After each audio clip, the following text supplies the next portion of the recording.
Olá, muito boa tarde. Bem-vindos ao programa online da Culturgest. Perdoem-me se vou começar por questões técnicas, mas faço por razões de privacidade do público que está connosco. A Culturgest vai proceder à gravação integral deste evento. Se não quiser aparecer no vídeo, por favor, mantenha a sua câmara desligada. Lembramos que a gravação integral deste evento público ficará arquivada e disponibilizada para consulta nas plataformas digitais. Para quem estiver a ver no computador, se quiser ver apenas as pessoas que estão a falar, pode optar por assinalar a exibição por orador no canto superior direito. Esta conversa parte das apresentações disponíveis no microsite da Culturgest Que Corpo Vem Aí. Mas caso não as tenha visto, pode acompanhar a conversa na mesma e ver as apresentações posteriormente. Hoje vamos voltar a um tema que já tem vindo a ser tratado no programa de conferências da Culturgest, embora de maneira um pouco transversal. O Corpo por Vir é um projeto com curadoria de Andreia Páscoa e Joana Braga, que se inicia hoje e se prolonga até dezembro deste ano, abordando o problema do corpo a partir de múltiplas perspectivas, para uma reflexão e discussão de entendimentos e vivências do corpo, bem como de pensar o seu porvir. No momento em que epidemias, o capitalismo e o aquecimento global ameaçam todas as formas de vida, o pensamento sobre o corpo interroga o modo como a sua vulnerabilidade é utilizada para estigmatizar a nossa percepção dele e estruturar as relações sociais. Como é que esta vulnerabilidade está implicada na nossa interdependência? Como é que podemos pensar uma corporalidade nova através dos temas do contágio, da utopia, das migrações, da morte, da cura, do futuro, do toque, da nudez, da negociação? Temos connosco oradores de áreas distintas. A Ana Mira, que vem da dança e da filosofia, a Clara Saraiva, da antropologia, a Gisela Casemiro, da literatura e das artes visuais, o Gonçalo M. Tavares, da literatura, o João Tavares, psiquiatra, o Pedro Machado, da astrofísica, e a Sílvia Pinto Coelho, da dança e das ciências da comunicação. Eu vou apresentar muito brevemente os oradores, mas a informação completa está no site da Culturgest e também no site da Efabula, que é o organizador do projeto O Corpo por Vir, portanto efabula.pt. Ana Mira estudou dança e filosofia e atualmente está a lecionar na Escola Superior de Teatro e Cinema, no Arco e no SEM, e é investigadora e membro integrado no Instituto de Filosofia da Universidade Nova. Clara Saraiva é antropóloga e investigadora no Centro de Estudos Comparatistas da Universidade de Lisboa, onde coordena o grupo de investigação Cidadania, Cosmopolitanismo Crítico, Modernidade e Pós-Colonialismo. É também docente do programa de doutoramento em Antropologia da Universidade de Lisboa. Gonçalo M. Tavares é escritor e tem publicado livros em diferentes géneros literários, traduzidos em mais de 50 países. É um dos escritores de língua portuguesa mais traduzidos de sempre e os seus livros receberam vários prémios em Portugal e no estrangeiro. João Tavares é formado em medicina com internato de especialidade em psiquiatria no Hospital Júlio de Matos. Tem trabalhado em psiquiatria em diversos contextos e atualmente exerce no Hospital Reinaldo dos Santos. Está a desenvolver uma tese de doutoramento sobre o cruzamento entre o corpo e a mente através de uma história da psicofarmacologia recente. E Sílvia Pinto Coelho é coreógrafa e investigadora integrada no Instituto de Comunicação da Universidade Nova, onde trabalha no seu projeto pós-doutoral sobre atenção e pensamento coreográfico. Desde 1996 que coreografa e participa em projetos com colaboradores de áreas distintas, tendo apresentado peças suas em Berlim, Madrid, Lisboa e Porto. E porque, como é hábito na Culturgest, este debate conta com a participação do público, Quero começar por, desde já, convidar quem está a escutar-nos a participar no debate online. As pessoas que desejem intervir na conversa deverão manifestar esse desejo no bate-papo disponível aqui no Zoom, está na barra de baixo. Pode colocar a sua questão no bate-papo ou apenas dizer que deseja fazer uma pergunta, para que assim possamos dar a ordem de palavra por ordem de intervenção. No momento em que for falar, peço-lhe que ative o seu microfone e coloque a sua questão. E no final agradeço que o desligue. Muito obrigada. Eu vou, com a vossa licença, começar pelo Gonçalo.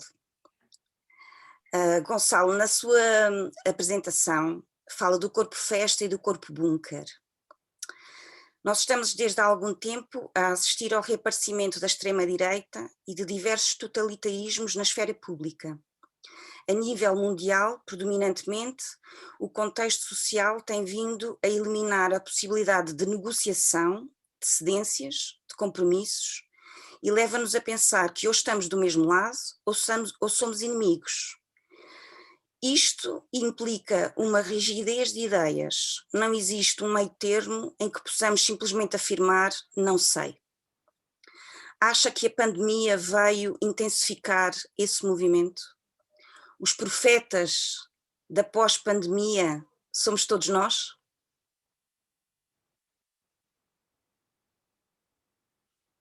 Bem, boa tarde, antes de mais, é um prazer estar aqui, cumprimentar Clara Saraiva, Pedro Machado, João Tavares, Silvia Pinto Coelho, Ana Mira, Gisela Casimiro, e é um prazer estar aqui. Estou meio adoentado, espero aguentar via Zoom, mas para dizer, pronto, a pergunta não é fácil. De imediato, acho que há uma tendência para uma espécie de gosto-não gosto.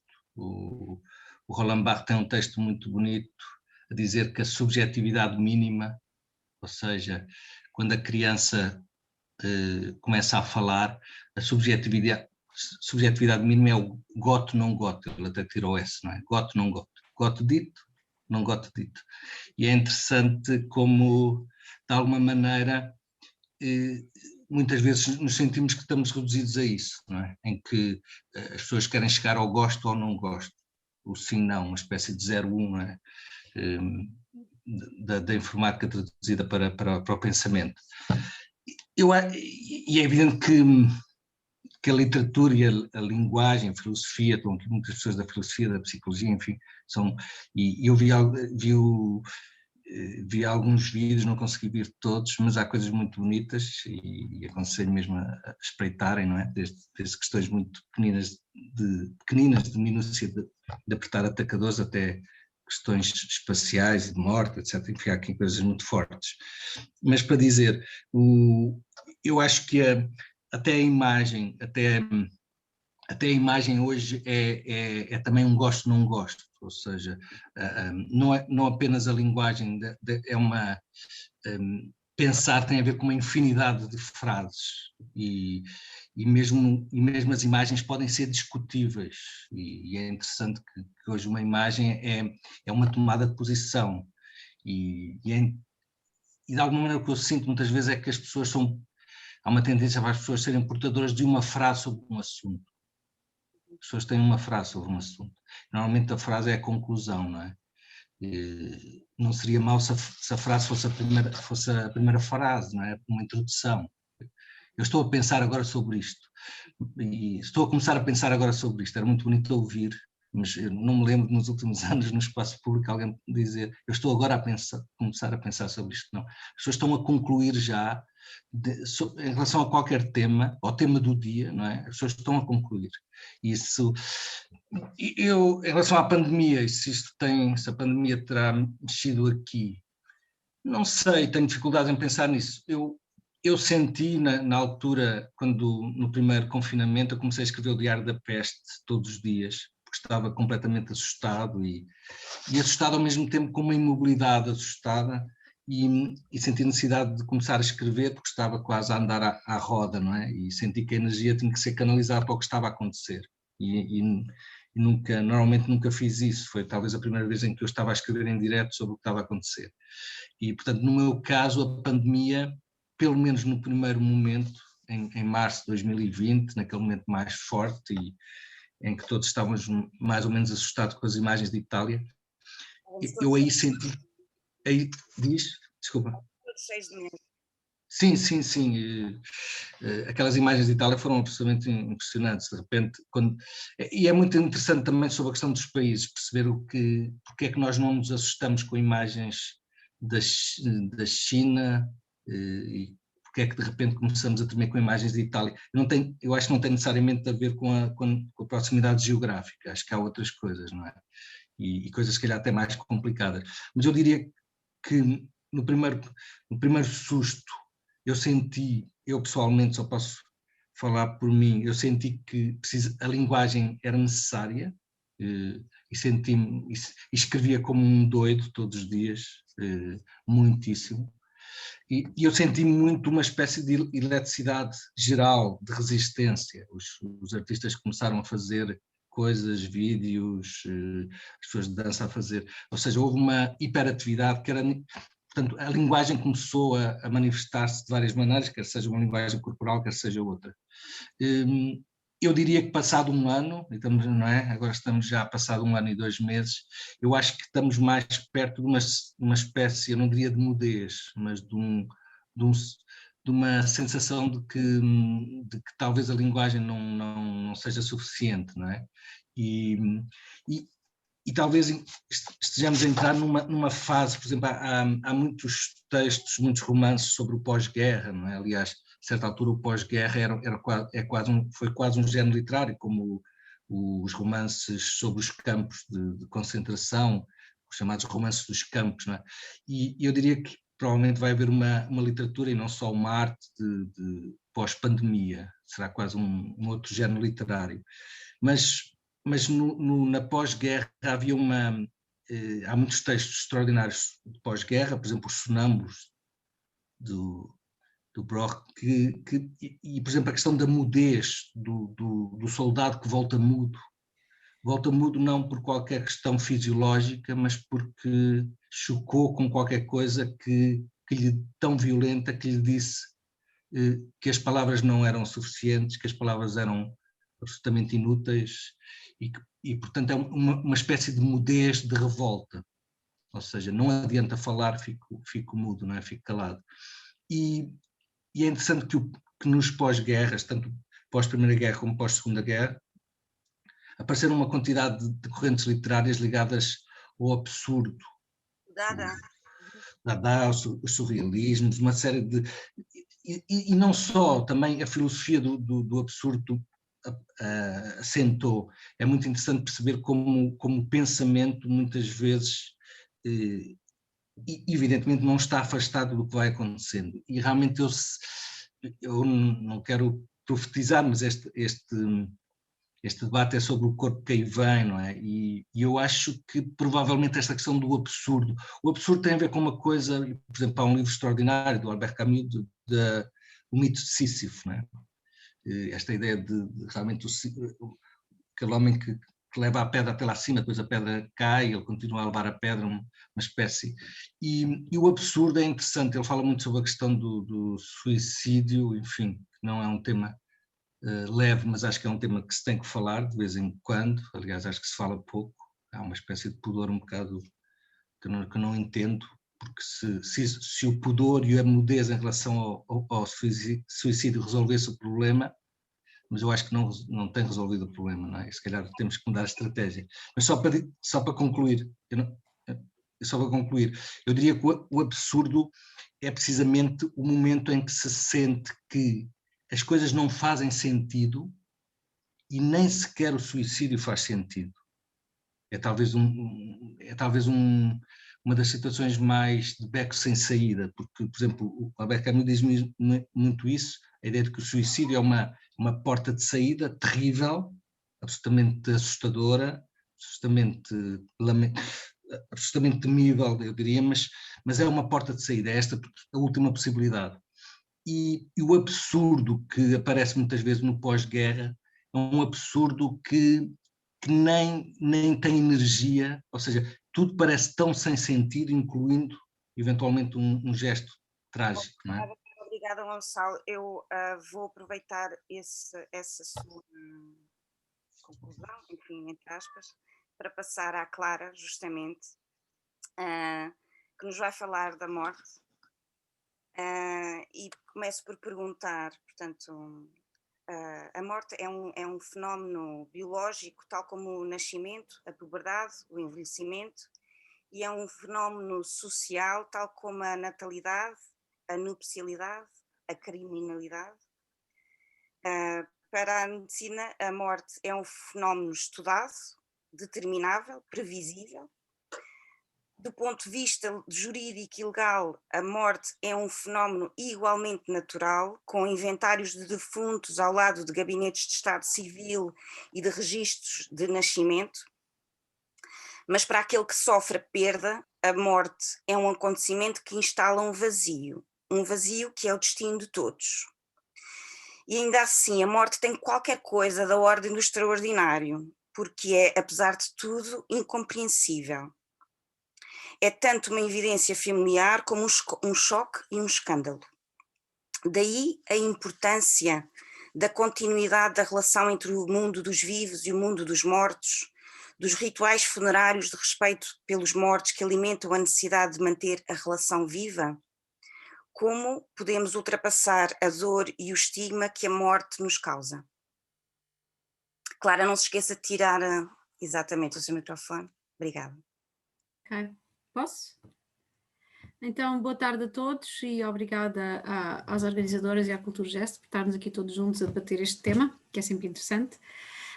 Bom, eu sou antropóloga e, como alguns sabem, trabalho essencialmente sobre religião e sobre rituais, entre os quais os rituais de morte, e estudei-os já em vários contextos etnográficos, nos Estados Unidos, em Portugal e na Guiné-Bissau, sobretudo.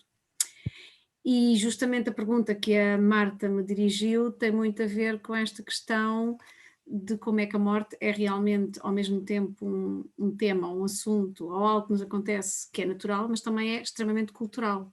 Porquê? Porque todos somos humanos, portanto todos que nascemos, toda a gente que nasce morre de certeza absoluta, mas o modo como a morte é encarada e aquilo que as pessoas fazem, quer a nível individual, quer a nível social, para ultrapassar esse tal sentimento de perda que a Marta referiu, é que é diferente. E é isso também que torna a questão da morte, para mim, enquanto antropóloga, não é? Enquanto pessoa interessada por perceber essas diferenças culturais de contexto para contexto pelo mundo fora, torna a morte tão interessante. E foi isso que me atraiu logo desde muito cedo, quando estudei antropologia pela primeira vez e depois acabei por fazer tese de mestrado, tese de doutoramento, tudo sobre mortes. Bom, então, realmente é um fenómeno natural e podem pensar assim, mas coisa tão mórbida, a morte é mórbido, mas não é mórbido, porque realmente a morte faz parte da vida. Isto é um clichê, mas é verdade. Como eu disse, todos, se nascemos, vamos morrer. E realmente as dificuldades que têm para lidar com a morte são extremamente interessantes e por isso é que a questão da perda é também vista de formas diferentes do ponto de vista social, mas também do ponto de vista emocional, individual, claro, aí estamos mais no foro até de alguns dos meus colegas que estão aqui que poderão falar disso melhor que eu, quer dizer, o sentido da perda a nível pessoal, mas eu falo mais a nível social, a nível de antropologia e realmente na apresentação que eu fiz, portanto nos tais videoclipes que vocês têm disponíveis online, eu falei do meu percurso de trabalho sobre a morte em 3 contextos etnográficos que foram os Estados Unidos, como eu disse, Portugal e a Guiné-Bissau. E realmente em todos esses 3 contextos o que para mim é muito interessante é ver, em primeiro lugar, como é que essas sociedades lidam com a perda e como é que culturalmente as coisas são organizadas para se ultrapassar esse tal sentido de perda e como é que justamente as pessoas e as comunidades, as sociedades, organizam a relação entre os vivos e os mortos. Pronto, e uma das questões que para mim como antropóloga é extremamente importante e interessante é justamente ver como é que as sociedades criam essa relação, recriam, continuam a relação entre o mundo dos vivos e dos mortos. E vou passar, como só tenho 6 minutos, por exemplo, no caso dos Estados Unidos, em que eu trabalhei com os chamados American Funeral Directors, portanto os agentes funerários americanos, e trabalhei com famílias como aquelas que vocês, se alguém viu uma série que dava no Canal 2, os 6 Feet Under, eu trabalhei com famílias como aquelas, portanto em que numa casa vivia a família no andar de cima, os mortos estavam a ser velados no resto do chão e depois tem a morgue e os corpos congelados na cave. Pronto, a minha família, as famílias com que eu trabalhei não eram tão divertidas como aquela da série, mas foi um trabalho muito interessante durante um ano, isto já foi em 1987, 88, quando eu fiz a tese nos Estados Unidos, e realmente é muito interessante isto para sumarizar muito o que se passa nos Estados Unidos, é muito interessante como a sociedade americana, que é uma sociedade realmente toda virada para o sucesso, não é? Para o self-made man e para o sucesso, como é que a sociedade americana, os americanos, do modo geral, não estou a falar das diferenças étnicas e religiosas, porque senão não dava nem 6 horas, quanto mais 6 minutos, mas do modo geral, no mainstream americano, realmente o corpo é embalsamado, portanto o corpo sofre um processo de tanatopraxia que faz com que ele, quando é apresentado publicamente às pessoas que vão ao velório, esteja transformado numa espécie de ícone de beleza, sinónimo de sucesso, e não tem nada a aparência de morto. Aliás, a maior parte das vezes as pessoas ficam com melhor aspecto depois de mortos do que em vida, sobretudo pessoas que tiveram muito tempo no hospital, etc. Portanto, parecem uma pessoa a dormir, relaxada, calma. Pronto, isso foi uma coisa que me interessou imenso, todo este processo, e ver como é que as pessoas lidam com isso. Isto é, os americanos só conseguem realmente encarar a morte, não quando a morte tem o aspecto que ela tem normalmente, que é um corpo em decomposição, o lado negro da morte, a pessoa está ali morta, mas com um corpo transformado num ícone de beleza, portanto não parece nada morto. Depois, em Portugal, eu trabalhei muitos anos sobre isto, porque estava a fazer tese de doutoramento sobre isso, e realmente em Portugal nós temos ainda coisas muito interessantes, temos ainda rituais que vêm de há 50, 60 anos atrás, claro que hoje em dia cada vez mais a morte está profissionalizada, mas temos ainda bolsas interessantes do ponto de vista social e cultural. Mas eu passaria já rapidamente para o terceiro contexto, que é o da Guiné-Bissau, e temos aqui fotografias por trás, eu vou desviar a cabeça para vocês verem, portanto tem um embrulhamento dos corpos e depois um corpo já embrulhadinho. Portanto, na Guiné-Bissau eu trabalhei com um dos grupos étnicos guineenses, os Papel. A Guiné-Bissau é um país extremamente interessante e muito rico etnicamente, tem mais de 24 grupos étnicos. Este grupo com que eu trabalhei é da costa, portanto da costa do Atlântico, são basicamente animistas, isto é, o sentido de animista muito discutido na antropologia, basicamente quer dizer que são pessoas que seguem uma religião em que a natureza é deificada, isto é, as árvores, os rios, os mares são deuses. O que interessa é que os corpos entre os papel são conhecidos em toda a Guiné, porque justamente eles embrulham os corpos em panos, em muitos panos. Vocês estão a ver aqui o corpo a ser embrulhado e depois tem um corpo acabado de ser embrulhado. Porquê? Porque todas as pessoas que vêm ao funeral trazem panos, porque os panos são ofertas para a família dorida, para o morto, mas em última análise elas são ofertas para os antepassados, para a família que já morreu e que está no outro mundo, ok? E portanto os meus antepassados vão ficar muito aborrecidos se eu não trouxer ofrendas para mandar para o outro mundo, como ofrenda, como oferta para os antepassados. Portanto é o que vocês estão a ver aqui, o corpo é embrulhado ao longo de dias, depois é inumado e depois há uma segunda parte do ritual que é o toca de choro, que celebra a entrada do espírito no outro mundo. Pronto, e depois, só para terminar, eu não sei, não estou a tomar conta dos minutos, mas se calhar só deve ter para aí 2, já não tenho nenhum. À direita está uma fotografia de um trabalho de uma artista plástica que é a Sarah Lemme, que tem uma língua, que é a língua, que basicamente é uma transformação em peça de arte, numa peça de pele, de cabedal, daquilo que acontece com o corpo. Diga? Aquilo que diz na sua apresentação sobre a língua tumefacta, não é? Exatamente, é uma língua tumefacta, porquê? Porque o corpo humano entra em decomposição e quando entra em decomposição todos os nossos órgãos se alteram. Isto é basicamente transformado em peça de arte aquilo que acontece com a língua no processo de decomposição. E isso é muito interessante e eu ia agora aproveitar a peça da Sarah Lemme para ligar ao que eu falei sobre a Guiné-Bissau. Porquê? Porque é aquilo que é igual e que é diferente entre os humanos, isto é, todos nós passamos por este processo da língua tumefacta, a não ser que sejamos cremados, não é? Um processo normal de decomposição, vá o corpo para uma decomposição aeróbica, portanto, no mausoléu vá o corpo debaixo da terra, os corpos passam por um processo de decomposição em que os órgãos se alteram. Isso é universal, ok?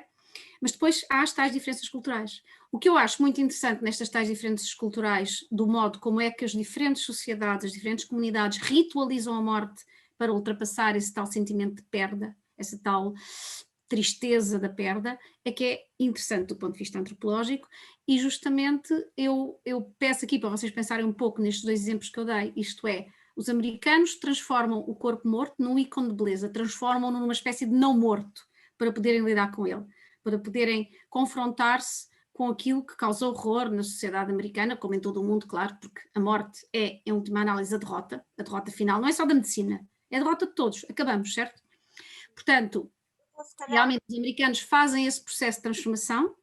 Nós temos aqui uma questão, não é uma questão, mas é um comentário de uma pessoa do público que liga muito bem àquilo que a Clara e o Gonçalo estão a dizer. Eu vou só ler e depois vou continuar. Eu só queria acabar esta frase que estava a dizer, só para acabar a frase de ligação entre os dois, porque eu estava a dizer, portanto, a questão da relação entre o mundo dos vivos e dos mortos para os americanos é realmente tratar muito bem do corpo, portanto, todo o processo está na autopraxia, enquanto que, por exemplo, na Guiné-Bissau é a antípoda disso, porque é justamente o corpo, num clima tropical, ficar a ser embrulhado em panos durante dias, portanto, a decompor-se, mas porque é importante esses panos que fazem a tal relação entre o mundo dos vivos e dos mortos. Pronto, peço desculpa, agora pode pôr a pergunta à vontade. Peço desculpa por interromper, vocês vão ter que se habituar a mim. Então, eu antes de passar à Sílvia, queria só ler este comentário que temos por parte do público, da Juliana Julieta, que diz o seguinte: sobre a questão do corpo por vir e do suicídio. Hoje li um artigo sobre isso, ou seja, o aumento de pensamentos suicidas por parte da comunidade LGBT+, e em especial das pessoas que estavam a ingressar no processo de transição, portanto, de alteração de corpo, durante a pandemia. Uhum. Portanto, no caso de algum de vocês depois querer comentar. Sílvia, boa tarde. Tenho uma questão muito, nada simples, mas nada extensa para ti, que é o seguinte: que os cadáveres não dançam é uma evidência. Porque é que recorres a isso no teu texto? Olá, boa tarde. É interessante termos este fio condutor dos cadáveres. Queria só agradecer à Marta, à Andreia e à Joana os convites para estar aqui, aos colegas que aqui estão, à equipa da Culturgest, à Culturgest em geral, e às pessoas que estão presentes e que eu não vejo. Então, é um problema, porque trabalho na área da dança, a palavra corpo vem muitas vezes como pergunta. E eu não a uso praticamente. O corpo para mim é uma coisa um bocadinho... Ou tem um contexto, ou então fico um bocadinho baralhada. Então a primeira coisa que me aparece como imagem é um corpo inanimado. E a segunda pergunta é: respira? Está vivo? É um ser vivo, ok. É um animal, é uma pessoa que tem um nome. Se é uma pessoa e tem um nome, é uma Marta, é uma Ana, um Pedro, um João, uma Gisela. E então, normalmente por brincadeira digo isso, que o corpo não dança, a Marta dança, a Ana dança, a Clara dança, o corpo em si é bastante abstrato para mim, pronto, é um bocado isso. Então é uma resposta também rápida.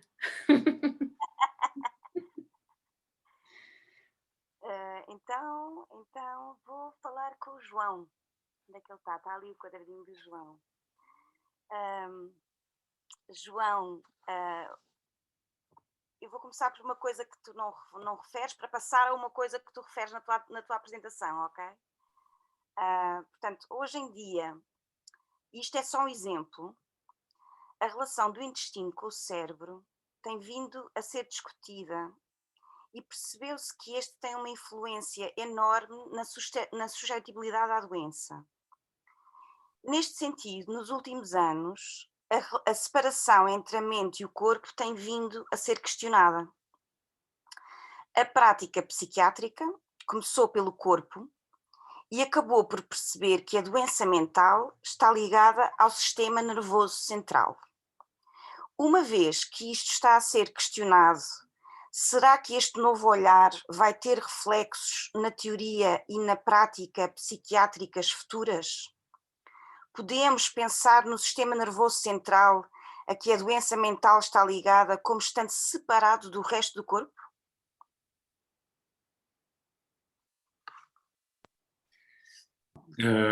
Olá Marta, olá a toda a gente, obrigado pelo convite. Há aquele famoso autorretrato de Helen Chadwick, que é uma transparência fotográfica iluminada por trás de um cérebro segurado por duas mãos. E este autorretrato é muitas vezes visto como uma referência à experiência, à universalidade da experiência da interioridade. Mas eu acho, e realmente quando olhamos para o cérebro, para aquela imagem daquele cérebro, é-nos difícil identificar a idade, o género, a origem da artista. Mas eu acho que este autorretrato de Helen Chadwick é também um comentário a esta redução do corpo, do rosto, da identidade, de tudo aquilo que se retrata num autorretrato, a redução de tudo isto ao cérebro. E esta redução do corpo ao cérebro, do corpo ao sistema nervoso central, não aconteceu apenas na psiquiatria e na prática e na teoria psiquiátrica, como tu dizes, mas aconteceu, é um dos elementos definidores, se calhar, da modernidade. É aquilo que Fernando Vidal chama de brainhood, ou que Alain Ehrenberg chama de le sujet cérébral, e que no fundo é um conjunto de discursos, sobretudo sobre a identidade individual, sobre a identidade pessoal, mas também sobre a liberdade, sobre a agência, sobre a experiência psicológica da interioridade, um conjunto de discursos que não são só da área da psiquiatria ou da área da medicina sequer, mas também da área do direito, da área da política, da área da arte, que localizam, que materializam, que concretizam a vivência do ser, o eu, a nossa vivência comum, materializam no cérebro.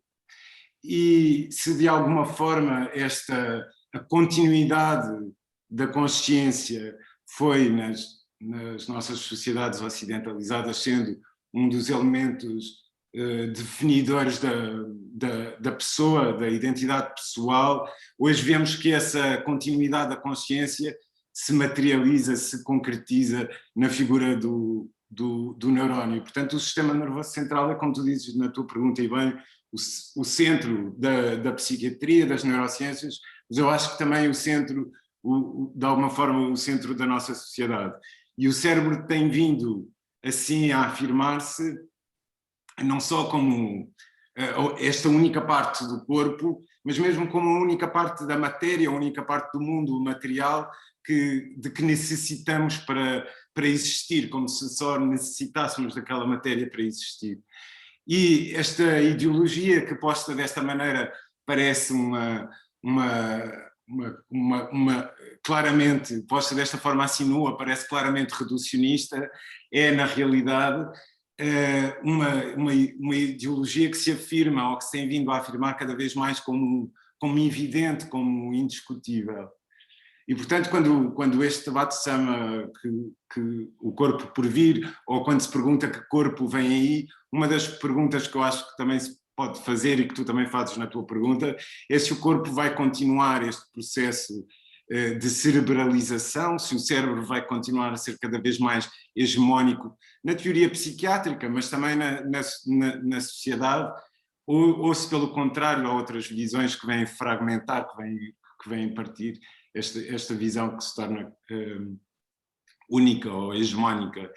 E nesse sentido este debate é também se calhar um debate provocador ou até se calhar de alguma forma revolucionário, porque opõe esta visão mais totalitária, ou fragmenta esta visão totalitária em visões, noutras visões diferentes, quando vemos, por exemplo, nos vários vídeos, quando vemos, por exemplo, o vídeo da Sílvia Pinto Coelho, em que o corpo precisa do gesto para aprender sobre o mundo, o corpo precisa do movimento para conhecer o mundo, vemos que precisa do movimento para ser-se, para sentir-se, e aí o corpo não pode ser só cérebro, não é? Ou quando vemos no vídeo da Clara Saraiva, este corpo que nesta relação entre os que estão presentes e aqueles que já não estão, vemos que o corpo não é apenas um meio de transporte para o nosso cérebro, mas é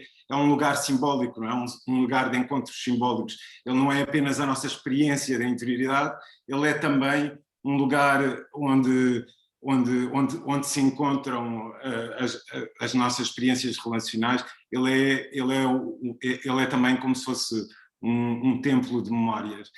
E a Helen Chadwick tem outra obra que é exatamente o mesmo cérebro, uma imagem duplicada deste cérebro. Portanto, agora temos duas imagens, duas transparências fotográficas do mesmo cérebro postas lado a lado e justapostas, e a estes dois cérebros justapostos, este cérebro que era o autorretrato de que eu estava a falar, estes dois cérebros justapostos, Chadwick chama erotismo.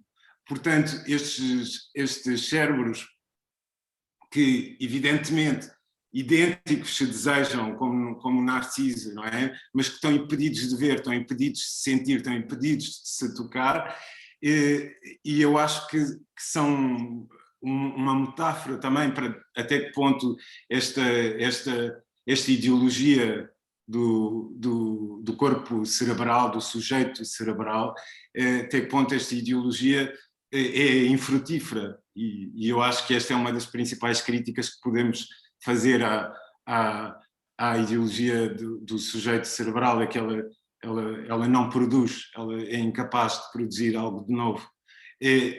Ela, por mais dinheiro que suguem as neurociências, por mais recursos que se investam nelas, o que elas acabam, ou muito daquilo que elas têm dado, são reproduções empíricas daquilo que ideologicamente já afirmavam. E ao mesmo tempo que não produzem, secam tudo aquilo que se produz à volta delas e se calhar outras visões alternativas que poderiam pôr em causa paradigmas ou que poderiam apontar novos caminhos, perdem a capacidade ou a fertilidade para crescerem. Aqui não vamos poder estender-nos para já, porque ainda vamos falar sobre isso, mas temos aqui um comentário de alguém no público chamado Carla Fernandes, que diz em comentário àquilo que tu estás a dizer, mas o cérebro nunca se pode entender sem o corpo. É isso. Sem sentir, como diz o Damásio. É isso, eu acho que este cérebro, como fica nas fotografias da Helen Chadwick, não é possível, é uma ideologia absurda, não é? É uma ideologia que não tem cabimento. Não é? Uhum. Então, agora vou falar com a Gisela. Olá, Gisela. Gisela, Olá. Tenho uma pergunta para ti. Não sei se será muito parva, mas eu quero muito fazê-la.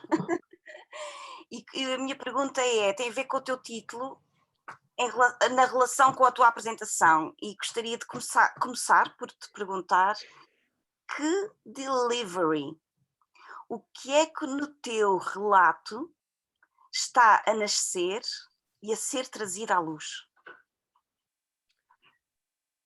Bem, olá a todos e todas e muito obrigada pelo convite, estou contente de estar aqui e já tomei várias notas e não sei se vou conseguir dizer tudo, mas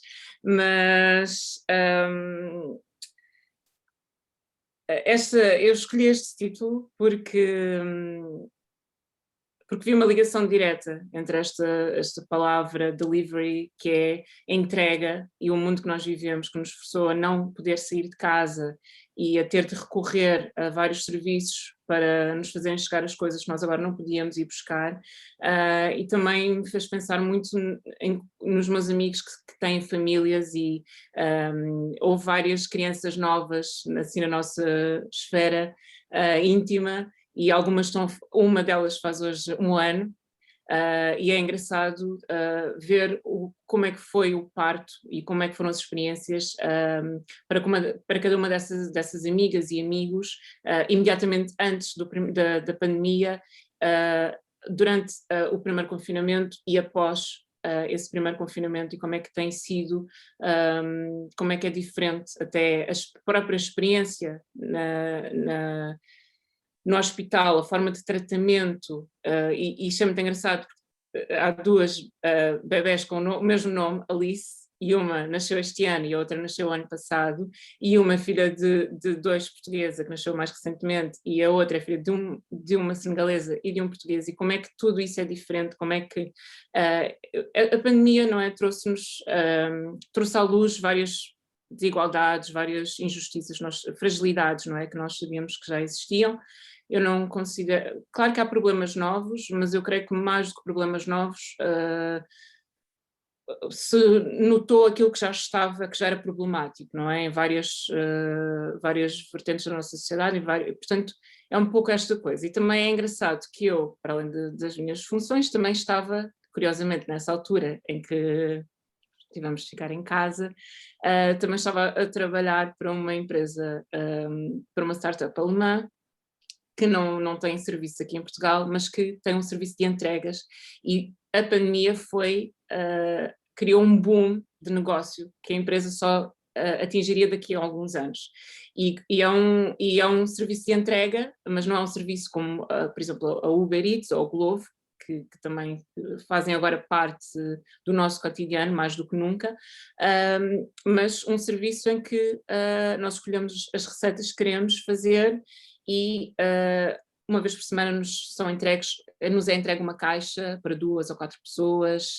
Entretanto, o negócio foi expandindo exponencialmente com a pandemia, em muito pouco tempo, e agora há muitas outras opções, mas é-nos entregue algo e depois, ao longo da semana, nós vamos cozinhando esse algo. E, portanto, isto está ligado com esta questão da espera, não, por um lado a emergência, mas por outro lado também a espera, e é esta coisa da paciência e do precisar de algo agora e encomendar, e daí estar o delivery, ter de esperar sem saber quando é que vamos sair do confinamento, esperar essa vida, esses corpos que virão aí, e esses corpos aqui não são só, não é a vida que é gerada, que há, não é?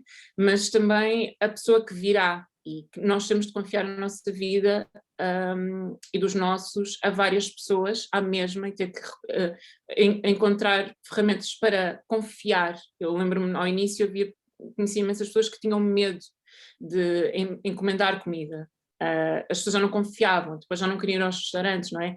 E eu acho que é engraçado, e também voltando aqui um pouco a esta questão, e a que o João estava, aliás, esta pergunta que tu fizeste ao João era ótima para mim, porque eu já fiz uma cirurgia, bariátrica, e inclusive tenho um conjunto de crónicas chamado Segundo Cérebro, em que falo, portanto, da mesma forma que o Gonçalo tem o seu Diário da Peste, eu falo destas questões do corpo e do estômago e de estar ligado, e portanto também é sempre à volta desta questão é verdade, do umbigo, é verdade, não é? Como a Clara saberá em termos dos rituais também, não é? Na Guiné-Bissau, como é que isso é muito importante, mas esta questão do estômago e de termos também, eu creio que também é engraçado como é que depois, no início, eu acho muito engraçado ver esta evolução no círculo íntimo e não só, como é que de repente isto tornou-se quase uma piada mundial, não é? Como é que de repente as pessoas todas faziam pão, mas é engraçado como é que nós tivemos esses dois extremos, que era o imediato e a não termos paciência e estarmos constantemente a consumir no primeiro confinamento. Muitas pessoas aumentaram de peso exatamente porque havia uma desolação, não é?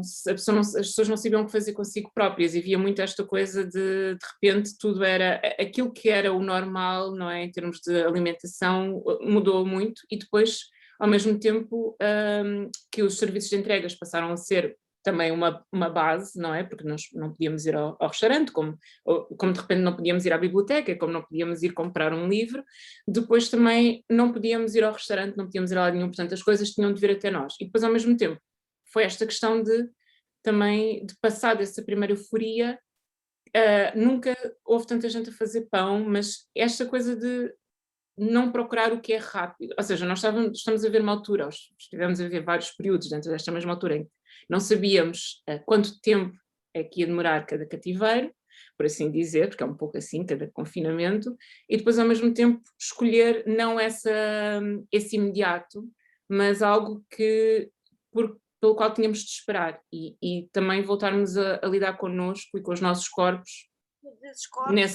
nessas casas e nessas famílias. Mas todos esses corpos que escolhiam são corpos privilegiados. Sim, é verdade, é verdade. E a verdade é que também esta questão do suicídio, não é, que alguém colocou aí, é muito importante, não só nos jovens, mas também mesmo nos adultos. Eu creio que a saúde mental tem estado na ordem do dia mais do que nunca, porque essas fragilidades, lá está, foram realçadas, mas a comunidade trans, sobretudo, eu creio que há aqui alguns corpos, como não só os corpos que são a base da pirâmide, como as pessoas que asseguram os serviços de limpeza e outros que são fundamentais à nossa sociedade, e cada vez mais numa sociedade nesta coisa de agora estarmos constantemente em limpeza, não é? Limpeza no seu sentido mais básico. E depois os corpos trans, por exemplo, se formos pelas pessoas que fazem as limpezas, por exemplo, normalmente são constituídas por pessoas racializadas e que têm acesso à cidade e nunca nunca são visíveis, e que só lhes é permitido existir nas primeiras horas da manhã, não é? Ou nas primeiras horas da madrugada, e depois os próprios corpos trans, não é, que também à noite é que lhes foi reservada e durante o dia não podem existir. Portanto, estes dois extremos, uns às primeiras horas da manhã, outros à noite, não podem usufruir, não podem celebrar, não podem, todas aquelas funções, não é? Voltamos a esta questão do corpo de festa, que o Gonçalo falava no início. E não lhes é permitida a festa, é-lhes vedada a festa, ou só é permitida a festa no sentido em que estes corpos asseguram que existe uma festa, mas depois não lhes é permitida a celebração. Eu vou, se me permites, fazer agora uma pergunta ao Pedro Machado, para que todos possamos ter, claro, o mesmo tempo de resposta. Olá, Pedro. Olá, boa tarde. Tivemos que ouvir tantas vezes a sua comunicação, porque estudar astrofísica não é fácil. Mas é curioso, porque no meio da astrofísica veio falar-nos de humanidades e de artes, e eu gostaria de começar por lhe perguntar, portanto, na viagem interespacial de que fala, de dimensão colossal, ficaríamos tão longe da Terra e dos arquétipos que poderíamos enlouquecer, perder as referências e tornar o corpo letárgico, portanto em hibernação, que é uma das possibilidades pensadas para fazer essa viagem. Será que perturbaria o nosso equilíbrio identitário? O que é que nos define enquanto pessoas? Vamos tornar-nos outros seres humanos? E só para concluir, as artes e as humanidades podem ajudar-nos a especular sobre que seres humanos vamos ser? E de que maneira? Antes de mais, obrigado pelo convite e está a ser um prazer ouvir-vos a todos. Mas vamos lá ver. Como se desdobra a nossa consciência quando o corpo é alvo de sucessivas extensões e prolongamentos? Por exemplo, eu a partir daqui posso controlar alguns dos maiores telescópios do mundo. Podemos voar em Marte hoje. Podemos controlar um submarino nas profundezas do oceano. Podemos fazer cirurgias à distância. Podemos, por pequenas sondas, navegar no interior dos corpos. Então, como é que nós vamos poder fazer uma exploração do cosmos se estamos tão conectados com arquétipos antropocêntricos, se estamos tão treinados a reconhecer padrões pré-existentes na nossa matriz cultural? Bem, se por um lado a nossa vertente racional pode aceder a um manancial cada vez mais rico de informação, o que torna, veja-se, a internet, tudo, estes repositórios da sabedoria da humanidade, que hoje são de fácil acesso, o que torna seguramente exponencial o nosso modo singular e dedutivo de processar a informação. Mas, por outro lado, a interação entre vários modos de processamento funciona como um acelerador, como um amplificador do nosso processo cognitivo.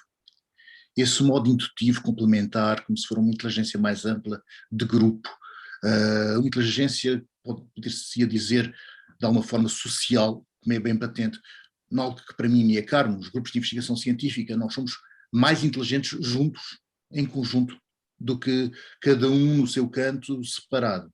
E vê-se também nas tertúlias literárias, ou até em algo tão, vamos dizer, quadrado, como a programação, que tenta reconstruir o cérebro humano com as redes neuronais. Portanto, são maneiras de entrar em modos de consciência aumentada. Nós, na verdade, eu acho que nos podemos multiplicar por dentro, usando as diversas formas de sentir corpóreas e as diversas abordagens do nosso intelecto como um acelerador indutivo. Hoje, nós, além do pensamento indutivo há cada vez mais, e eu vejo isso na prática quase diariamente, que há uma forma com um acelerador exterior que se chama o raciocínio abdutivo. Isso é importantíssimo. Muitas vezes é também denominado como inteligência emocional. Mas também nos podemos multiplicar de uma forma exterior, sendo cada um de nós por inteiro um elo de um modelo grupal, social, de analisar problemas e aumentar a nossa compreensão do universo. Há perigos de se pensar sozinho, na nossa própria concha. Por exemplo, na viagem, vamos imaginar que vamos fazer uma viagem de meses sozinhos, ou de anos. Estas largas escalas de tempo em solidão, por um lado podem vir a ser necessárias, mas são extremamente perigosas. Porque, no fundo, e respondendo mais diretamente à sua questão, o que é o eu? E eu diria que o eu é a nossa representação do real. Portanto, a nossa identidade é a nossa representação do universo em última análise. Gostava também de deixar aqui uma pequena provocação, que é o corpo, a identidade, o ser humano. Mas pense, por exemplo, reparem, quando nós olhamos até um bocadinho com a astrofísica, que é levar ao limite esta questão de pensarmos como é que pode ser o outro longínquo, o outro alienígena. Mas, na verdade, são recombinações de elementos que nós já conhecemos. Um pedaço de uma aranha, com um bocadinho de um gafanhoto, algumas componentes humanas e voilà, já temos um alien. Será? Há um livro que acho que nos ajuda a pensar fora da caixa, a sairmos de uma postura muito antropocêntrica de um escritor polaco chamado Stanislaw Lem, que escreveu um livro chamado Solaris, sobre o qual há um filme sublime de Andrei Tarkovsky. Mas, voltando à essência, que é, imaginem um mundo aquático, um mundo oceano. E esse mundo oceano desenvolve ácidos nucleicos e desenvolve consciência. Esse planeta em si é um ser senciente. Ele pensa, ele sente, ele responde a estímulos exteriores. Como é que nós encaixamos este corpo no que nós estamos a falar agora? Para terminar, gostava de falar sobre a importância que têm as artes e a literatura. Há uma frase de Shakespeare que eu gosto muito, em que a páginas tantas ele diz que passa muito por aqui, por esta dada de vermos imaginar outras perspectivas, outras reinterpretações, e é das várias perspectivas que nós reconstruímos a tridimensionalidade do real. Nós precisamos de muitas formas de olhar para a mesma realidade, e isso é fantástico, importantíssimo no caso dos artistas, porque uma sensibilidade fina é sensível a padrões, e estes padrões vão ser um acelerador à outra parte lógico-adutiva mais pesada, a essa engrenagem da ciência, com o método científico, etc., mas que, reparem, é muitíssimo mais funda se nós tivermos estes aceleradores exteriores que que vêm desse reconhecimento de padrões e que vêm, no fundo, trazer estas várias possibilidades, um pouco como uma criança a brincar, que vai tentar várias formas de apreender o real. Veja-se, há inúmeros casos na ciência em que isto acontece. Desculpe interrompê-lo, tenho aqui uma pergunta do público que diz, quando se diz perigo enorme, queremos dizer morte? Queremos dizer perda cultural, social? Então, eu gostava até trazer... É do Bernardo Ná, desculpe.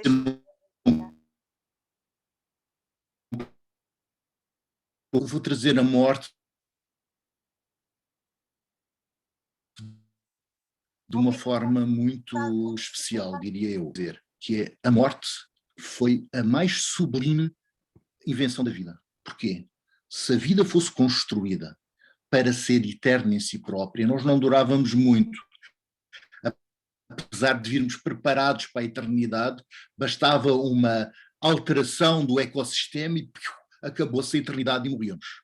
Portanto, são as vagas sucessivas de vida, umas atrás das outras, que foi a grande invenção da vida, e claro, seleção natural e Darwin, para a vida, ela própria inteira, a biosfera, poder se manter eterna. Portanto, a vida só é eterna porque existe a morte. Há aqui um pequeno problema hoje, que é as vagas sucessivas de vida têm uma certa escala de tempo. E por isso as alterações do ecossistema e do mundo em que nós vivemos têm que ser mais que as vagas sucessivas da vida. E o que está a acontecer agora é o oposto disto, que é as alterações estão a ser tão rápidas, as alterações, por exemplo, que já foi falado sobre as alterações climáticas, por exemplo, são tão rápidas que as vagas sucessivas de vida não têm a tempo para gerar, pela seleção natural, a continuidade da vida. E isto é, sim, um perigo enorme. É preciso dar tempo ao tempo. Pedro, muito obrigada. Eu, antes de fazer aqui uma questão à Ana Mira, vou só pedir-lhe para confirmar a sua conexão com a internet, porque estamos com algum problema no áudio e às vezes fica com uns pequenos cortes. Portanto, muito bem, irei fazer. Olá, Ana. Portanto, uma das ideias da tua apresentação, Ana, é a relação de corpos vivos, portanto, corpos vivos e não vivos, que há aqui uma distinção entre seres e objetos. Portanto, é a relação de corpos que se movem sem finalidade, sem mediação, que inscrevem linhas de errância.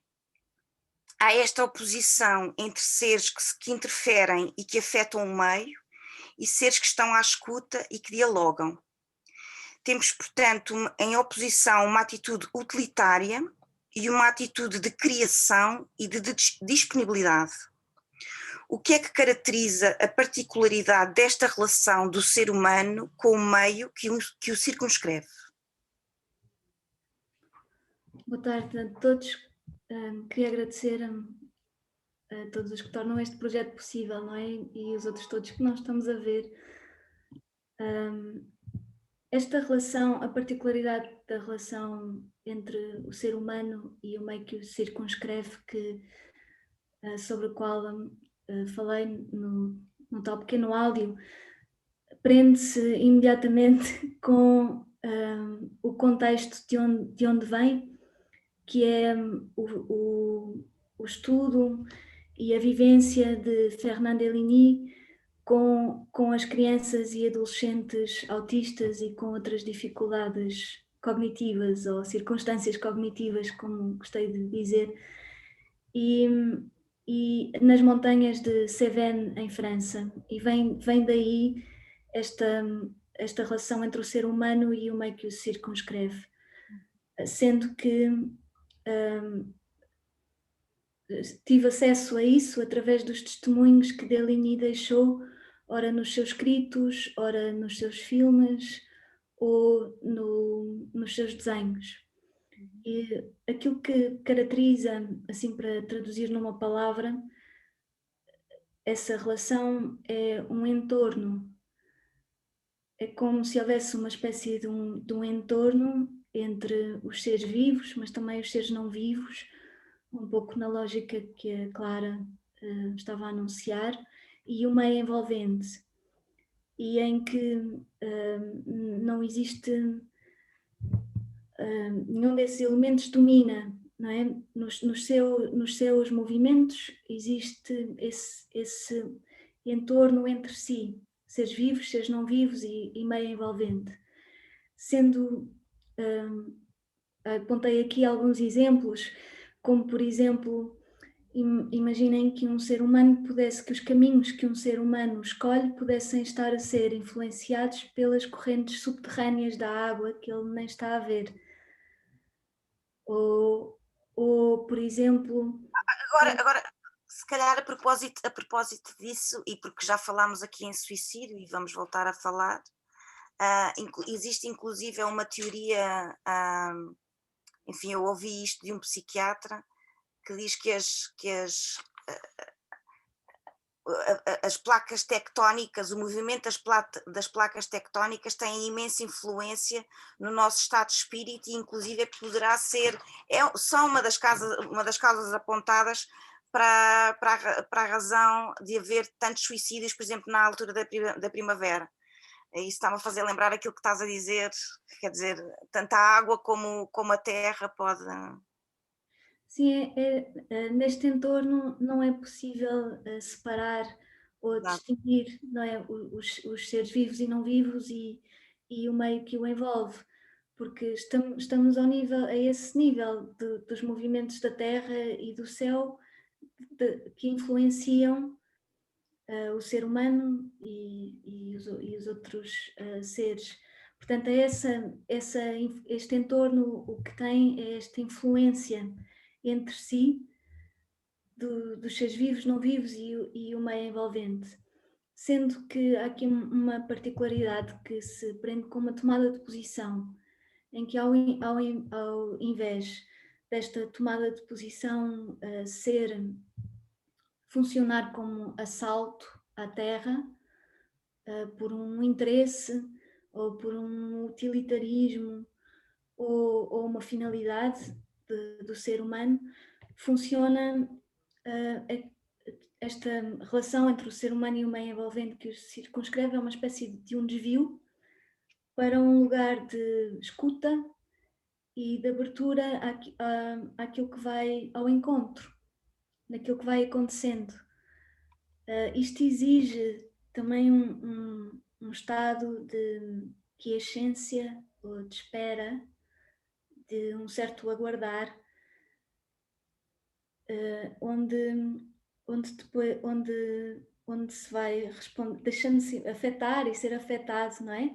E é a partir daí que os gestos, os movimentos, os silêncios vão surgindo e vão criando sentido.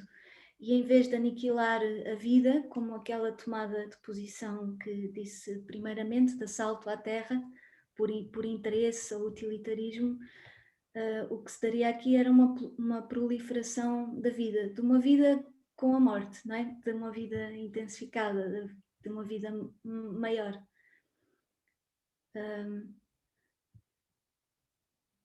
Era isso, ainda apontei aqui outros exemplos, como por exemplo, se o vento transportar um objeto e dobrar um ramo, não é? Depois o pássaro pega no ramo e deixa cair o ramo.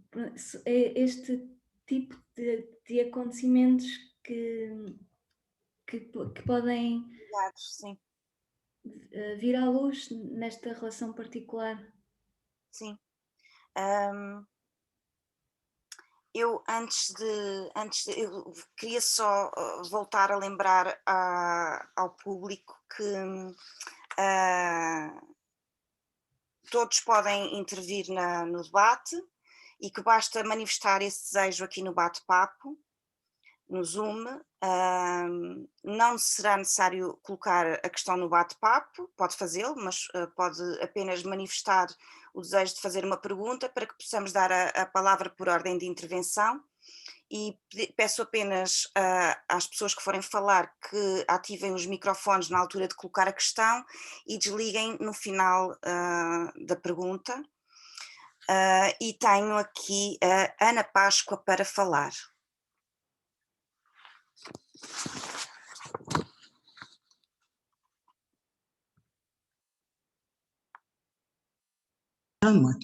Já se ouve, já? Parece que já tenho som. Já estamos a ouvir, Ana. Ok, obrigada, muito obrigada. Olha, eu gostaria de referir em primeiro lugar que é um prazer realmente estar a assistir a esta conferência, com visões tão diferentes e com perspectivas de encarar estes problemas, não é, do corpo e da corporalidade tão diferentes.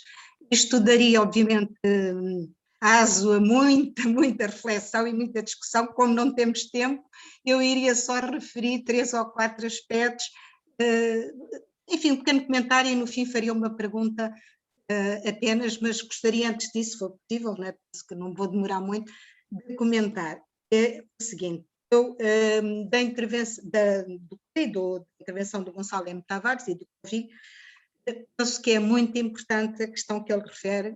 Agradou-me particularmente a questão do corpo bunker, né, por oposição ao corpo festa. E fico um bocado preocupada, porque realmente o corpo bunker, 2 olhos, e vamos ficar reduzidos a 2 olhos que vigiam, não a 2 olhos sedutores. Eu não sei até que ponto, não é, que isto vai trazer implicações realmente em termos dos populismos, que também já se falou há pouco, de visões do mundo um bocadinho, enfim, não são de todo o meu agrado. Outra questão que considero extremamente importante é a morte de uma grande avaria, portanto, no fundo, o homem-máquina, a teoria do homem-máquina, que de algum modo suponho, também lançada pelo Gonçalo M. Tavares, de algum modo suponho que vai contrariar a perspectiva da Clara Saraiva, das questões, não é, que ela trouxe para o debate da morte e da maneira como as sociedades lidam com a morte. De qualquer forma, e em relação a esta última intervenção, a propósito do suicídio, eu não tenho dúvidas nenhumas que tudo o que se passa no universo, não só na Terra, mas no universo, há realmente implicações profundas de uns fenómenos nos outros, não é? Mas de modo nenhum posso aceitar, ou considero que seja uma perspectiva correta, pensarmos que o suicídio pode ter alguma coisa a ver com os deslocamentos das placas tectónicas. Isso parece absolutamente excessivo, não é? Aliás, as causas de suicídio são imensas, do meu ponto de vista, enfim, da Amadora, são mais mentais, não é? Sociais, condições de vida, etc., mas de modo nenhum com as placas tectónicas. Resta a questão da ideologia do corpo cerebral, que foi trazida pelo meu grande amigo João Tavares. Olá, João. E eu realmente, portanto, concordo inteiramente com ele que essa ideologia é inteiramente infrutífera. O corpo não é cerebral, mas já foram feitas várias referências ao longo da tarde sobre isso. O corpo é muito mais do que o cérebro, não é? As emoções, a sensibilidade, os sentimentos, etc. Bom, de qualquer forma, isto leva-me a uma questão que eu gostaria de colocar ao João. Se for possível, que de facto o João faz uma história das metáforas do sangue, não é? Tem uma longa tradição em psiquiatria. Ele começa por referir, se é que eu me lembro bem disto, no século XVII, não é? Um médico que realmente utiliza pela primeira vez a tal transfusão de sangue, não é? Como forma de evitá-lo, não é? Como forma de controlar a doença mental. Portanto, realmente há aqui uma longa história na psiquiatria, não é? Com esta questão do sangue, mas eu não sei até que ponto é que hoje, e isso eu não percebi nem do texto, né, que o João fez, nem do que ele disse aqui, qual é a atualidade hoje desta metáfora de sangue, isto é, em psiquiatria ainda se continua a pensar nisso, ainda as questões são ainda atuais ou não. É tudo, muito obrigada. Obrigada.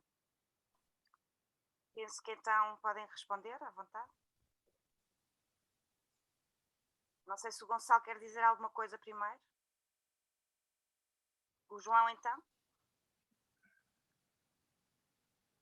João, tens que pôr o teu micro. Ainda não estou a ouvir. Já me estás a ouvir? Agora já. Obrigado, senhora professora. Para quem não sabe, a professora Ana Páscoa foi minha professora no secundário, então eu estou-me a sentir um bocadinho a reviver momentos mais difíceis da minha vida. Bom, ou então também posso responder, como dizia o Gonçalo M. Tavares, eu estou agora a começar a pensar sobre isto. Não, a sério, a psiquiatria hoje guarda o sangue, todas estas práticas em torno do sangue foram ficando e continuam muito atuais. Num sentido muito prático e muito concreto, nós, antes de pensarmos em qualquer coisa, ou que se pode estar a passar qualquer coisa ao nível funcional ou ao nível psiquiátrico, nós espreitamos pelo sangue como se fosse uma janela à procura do que é que se passa, o que é que se pode estar a passar, que pode estar a interferir com o funcionamento mental da pessoa. Portanto, nem que seja só deste ponto de vista muito prático, de espreitar o sangue como uma janela para perceber que tipo de substâncias existem que podem estar a afetar o funcionamento mental, nós usamos e precisamos disso na nossa prática de todos os dias.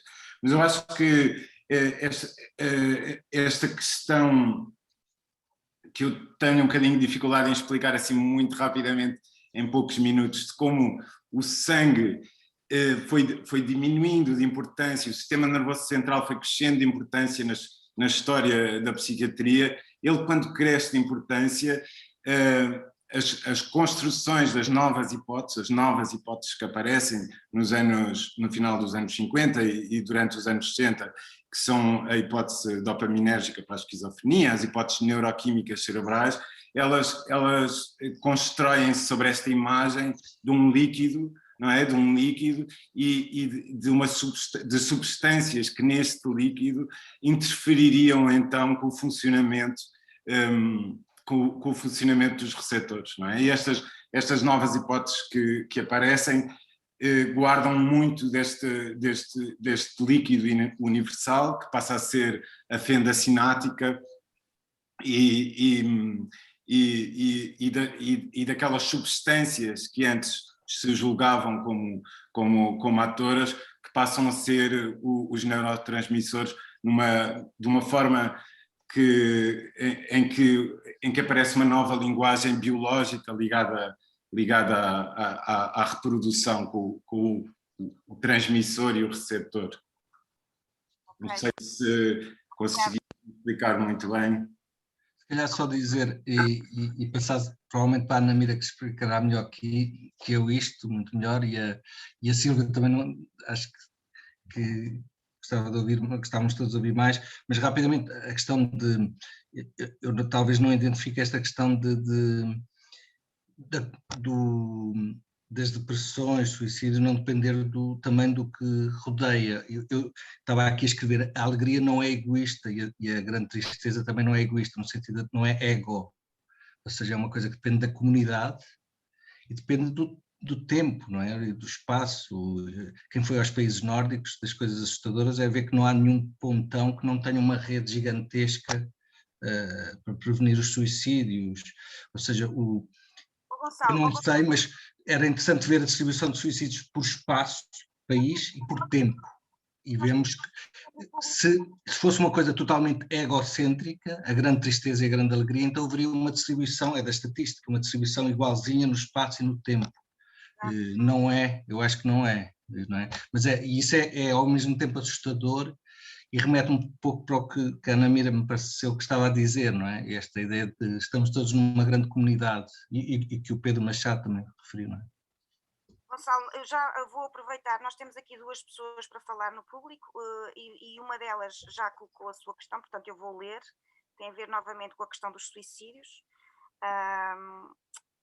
que não, é de alguém não identificado e que diz o seguinte: atos suicidas na França, sinais de aumento entre os jovens, embora as tentativas de suicídio tenham diminuído durante a primeira onda da pandemia, vários dados mostram um aumento recente em crianças e adultos jovens. O número de mortes não aumentou, de acordo com as últimas estimativas do INSERM e Public Health France, conforme apresentado no Le Monde de 17/5 deste ano, portanto, segunda-feira passada, em relação aos recordes em França de adolescentes suicidas ou tentados durante a pandemia, Covid. Portanto, quais são os seus pensamentos? E isto é uma questão dirigida a todos os oradores, sobre o impacto do confinamento sobre os jovens e as possibilidades de superar e o medo de enfrentar novamente a realidade pós-Covid. Mas eu penso que o Gonçalo, se calhar, poderá, e depois eu tenho aqui mais questões do público a seguir, portanto pedia-vos que fosse breve. Eu já falei, não sei Era se isso querem. mesmo, não é? Pois. Falar, Marta, posso Diz, falar? Então, para já quero dizer que de uma coisa que eu escrevi que me importa no texto, pensar de corpo inteiro, por exemplo, estar aqui em frente a um computador a falar sozinha, pensando que vocês estão aí, para mim é pouco nonsense, é um bocado, a perda de sentido é uma das grandes violências de que eu quero falar. Portanto, eu tenho que fazer um exercício de atenção grande para acreditar que vocês estão aí. Ou se eu começar a acreditar que vocês não estão aí, ou que não me estão a ouvir, eu posso começar a...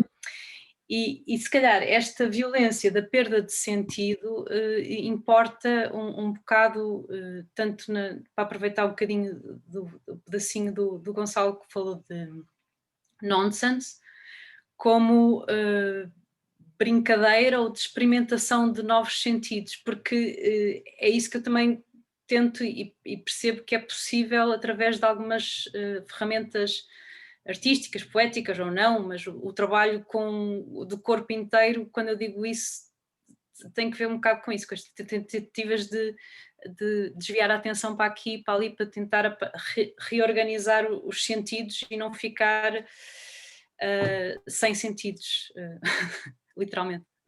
Eu vou dar a palavra, obrigada Silvia, vou dar a palavra à Isabel Pires, do público. Olá a todos, obrigada por uma excelente conversa. O meu nome é Isabel Pires, eu sou antropóloga e estou a fazer o doutoramento sobre as transformações e alterações físicas, étnicas que a comunidade migrante em Portugal prefaz. E a minha pesquisa encontra ressonância nas notícias das últimas semanas, em como a pandemia fez aumentar a procura dos procedimentos cirúrgicos. E a minha questão ou observação está mais relacionada com a fisicalidade, digamos assim, com este pedaço carnal que todos nós transportamos e menos com questões metafísicas. E é para todos os oradores, para nenhum em particular, e a minha questão é, em que corpo físico é que nós nos queremos transformar?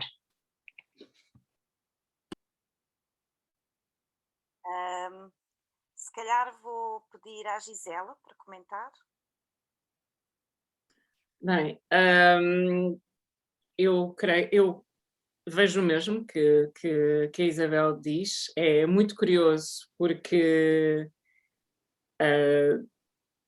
posso dar exemplos quer no Brasil, quer na Rússia, de momento, pessoas jovens que estão a fazer toda uma série de alterações e de tratamentos, nunca é uma obsessão e acho que é um pouco também acaba, acho que o Zoom, isto que a Silvia estava a dizer, esta perda de materialidade, de este não sentir o outro, não é? Esta coisa, há aqui pessoas que poderão explicar isto melhor, mas há estudos que provam que o nosso cérebro está em esforço constante por estarmos tão distanciados uns dos outros, e eu creio que tudo isto contribui para uma perda de sentido de si e também do outro, não é? E acho que isso também tem a ver com novas formas de solidão que nós temos estado com nós nos temos estado a deparar, no fundo, e neste momento é curioso que a quantidade de pessoas que estão estarmos no Zoom, aliás, há muitas piadas com isso, muitos memes sobre isso na internet hoje em dia, de estarmos no Zoom e não estarmos a olhar para nenhuma das pessoas que está ali, para ninguém no quadradinho. Nós estamos a olhar para nós, estamos a olhar para a nossa própria imagem, a ver como é que nós estamos. E é isso, esse déficit de atenção, e que é de atenção própria e também, claro, para com o outro. Há pouco estava-me a lembrar um pouco do que, ouvir-vos a todos, estava-me a lembrar do início do livro da Annie Ernaux, The Years, que começa a dizer "All the images will disappear". E hoje em dia vivemos numa fase em que dizemos que uma vez que as coisas estão na internet, elas nunca mais saem da internet, não é? Mas também nós vamos desaparecer e de certa forma vamos aparecendo e reaparecendo todos os dias. E tem-se falado muito nesta coisa, que já virou também uma piada, do o nature is healing, não é? Já tudo é nature is healing. Eu no outro dia estava com uma amiga e ela dizia, olha, estava no meu quarto e de repente ouvi aquelas rodinhas dos miúdos, das malas dos miúdos e pensei, na rua, na calçada e pensei, nature is healing, já não vi isto há imenso tempo.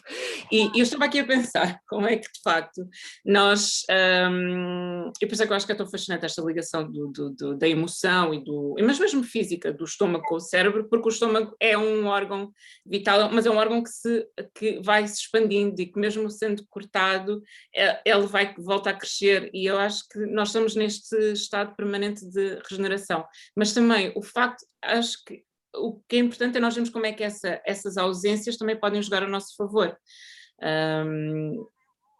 Nós temos aqui muitas questões. Ok. Portanto, eu vou aproveitar porque nós queremos ouvir quem está connosco e vou começar por uma pergunta de Maria Manuela, que não está dirigida a ninguém, portanto, se calhar eu vou pedir à Clara ou ao Pedro para comentarem, que diz o seguinte: o cenário de 1984 está cada vez mais atual.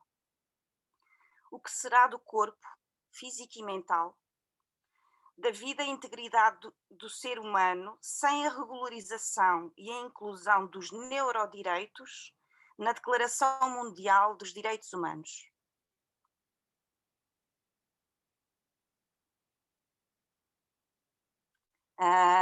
Quem é que gostaria de comentar? Eu posso ouvir? Sim, eu acho, claro, que o cenário de 1984 está cada vez mais próximo, mas infelizmente já estava mesmo antes da pandemia. Eu acho que a pandemia veio exacerbar essa noção de controle sobre as pessoas e sobre o corpo, não é? Com apps, com toda uma série de formas de controle que já estavam presentes, isto é, porque é que, por exemplo, nos últimos 20, 30 anos se tornaram tão populares na televisão programas como o Big Brother, justamente, em que o que acontecia era uma vigilância das pessoas, uma vigilância constante, não é?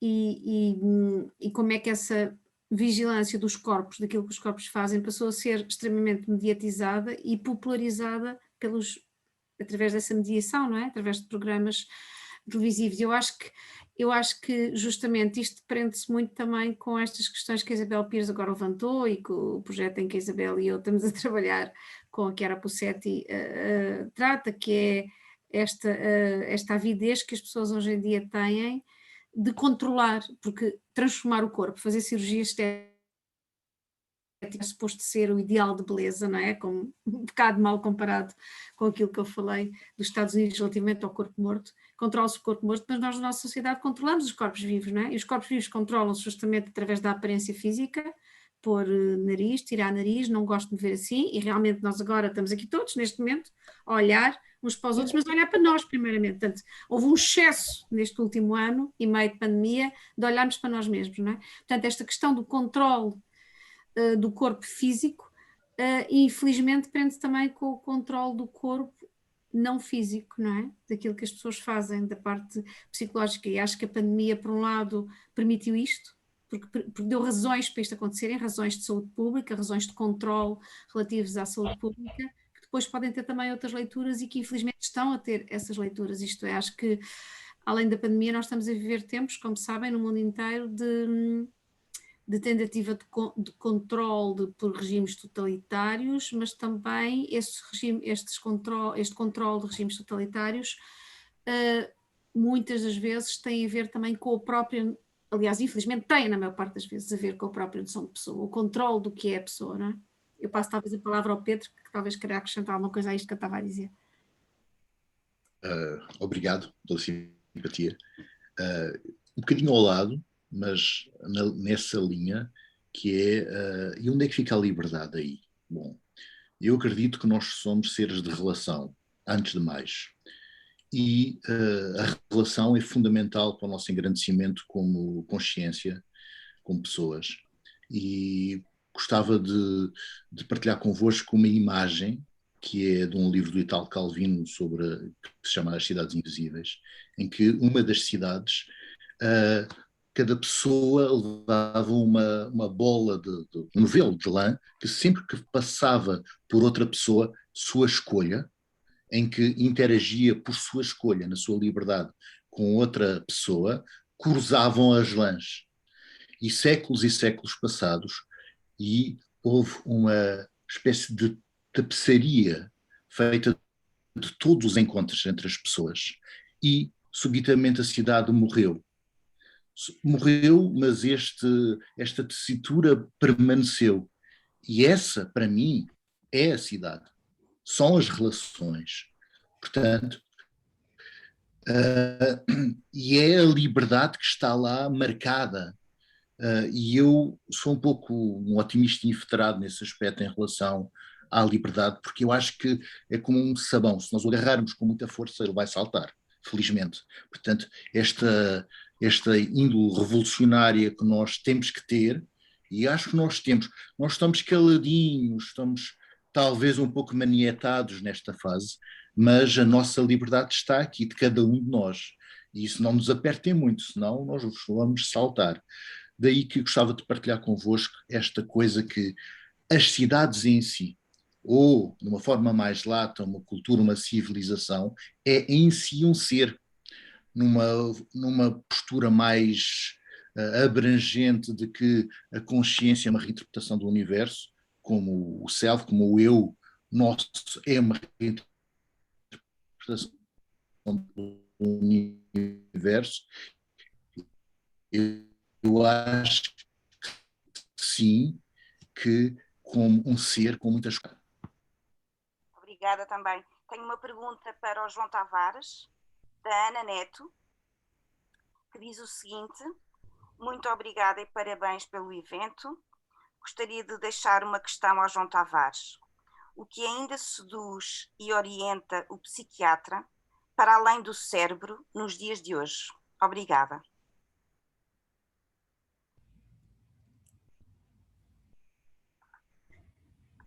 Pois, olha, tanta coisa para além do cérebro que nos seduz, a relação que as pessoas estabelecem com os outros, as que estabelecem com a realidade, a forma como elas constroem o simbólico, a forma como elas se relacionam contigo e que tu te relacionas com elas. Tantas coisas para além da matéria neuronal que nos interessam e que me seduzem.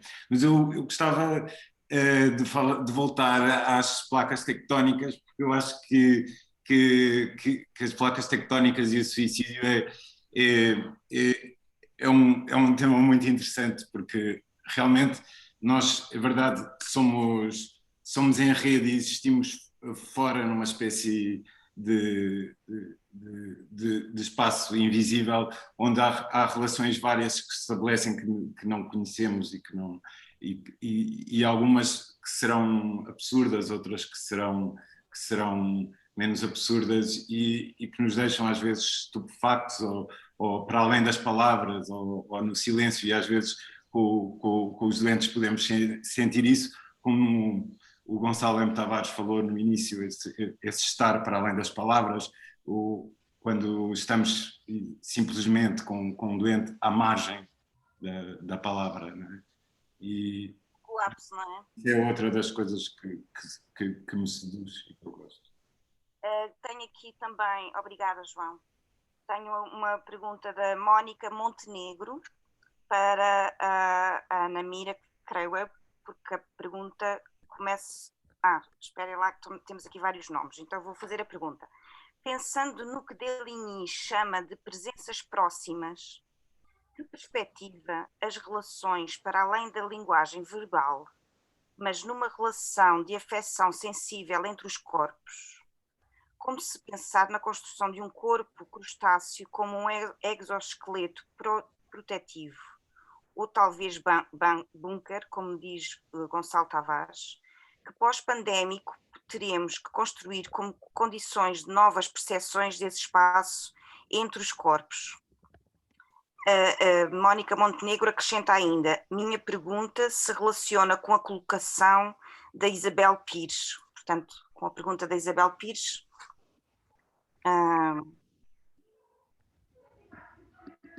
Ana, não sei se queres... Sim, Ana, por favor. Depois posso dizer alguma coisa depois também. Exato, obrigada. Acho que talvez fosse importante referir agora se é possível pensarmos... Não respondeu a minha pergunta. O que é que ele disse? Disse não sei o que, e depois saltou para as placas tectónicas e disse aquilo que fica entre a matéria, que é aquilo que, pronto, disse que recebemos muito. Era para eu falar sobre isso, não é? Mas... Pronto, então não vou conseguir acabar isto hoje, é isso? Obrigada. Como é que está as palavras do Jaime? Estão de lado, já acabou. Será que a Raquel podia desligar todos os microfones? Já estão. Já está. Obrigada.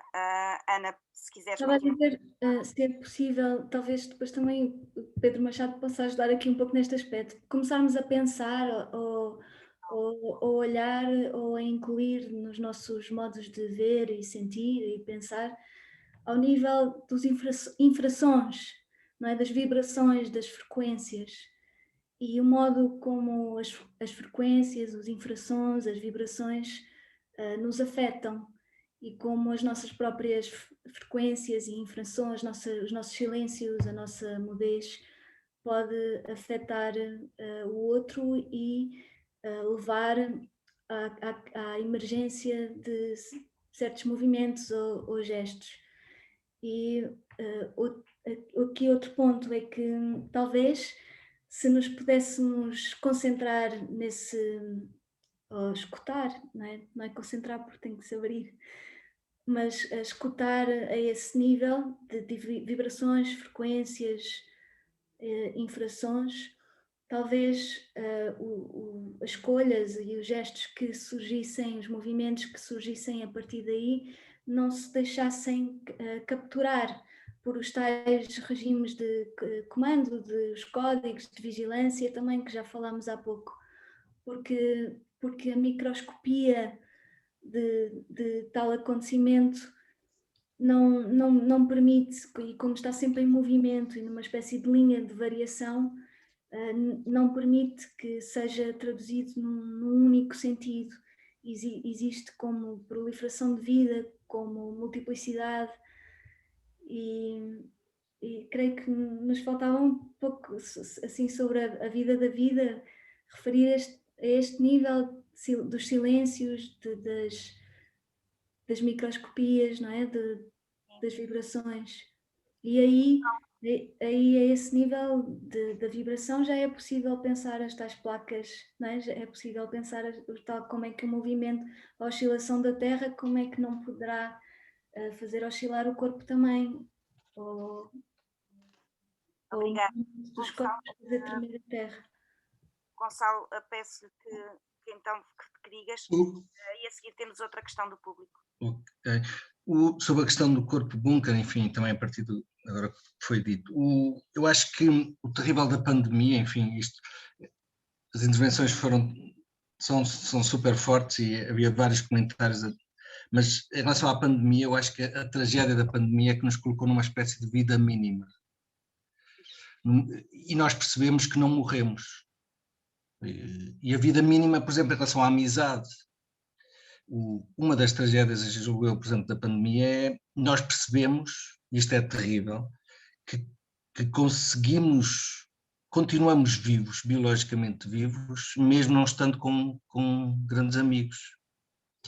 Ou seja, o nosso organismo devia estar programado para ter uma espécie de ataque cardíaco concreto, real, se nós não tivéssemos 3 meses, 4 meses com os amigos. Mas a verdade é que o nosso corpo não teve um ataque cardíaco. E isto é trágico. Isto é talvez das maiores tragédias. É nós percebermos que há uma vida mínima fora do tempo de guerra, e isso é terrível também, e o que nós sentimos na casa, e por isso é que eu falar um bocado da casa bunker, é que essa vida mínima pode ser reduzida à ideia da casa que recebe alimento e atira para fora lixo. E nós percebemos que enquanto entrar alimento e sair o lixo, porque o lixo tem que sair, é muito interessante isso, e por exemplo no Diário da Peste uma das coisas que me marcou nos primeiros dias é que aqueles primeiros dias em que estávamos assustadíssimos e que não havia ninguém na rua, a primeira vez que eu vi uma pessoa na rua era um senhor do lixo e a falar em castelhano, via-se que não era espanhol, portanto era de um país seguramente mais pobre, não é? E portanto, de repente nós percebemos que era preciso entrar comida e era preciso sair o lixo. E esta vida mínima, que não inclui terrivelmente os amigos, claro que inclui à distância, por imagem, etc. E é interessante, a Gisela falou da questão das entregas, e de repente entre um pai e um filho havia um intermediário, não é? Havia uma espécie, havia a Uber, havia a Amazon, ou seja, havia de certa maneira até o sistema capitalista como intermediário entre pai e filho.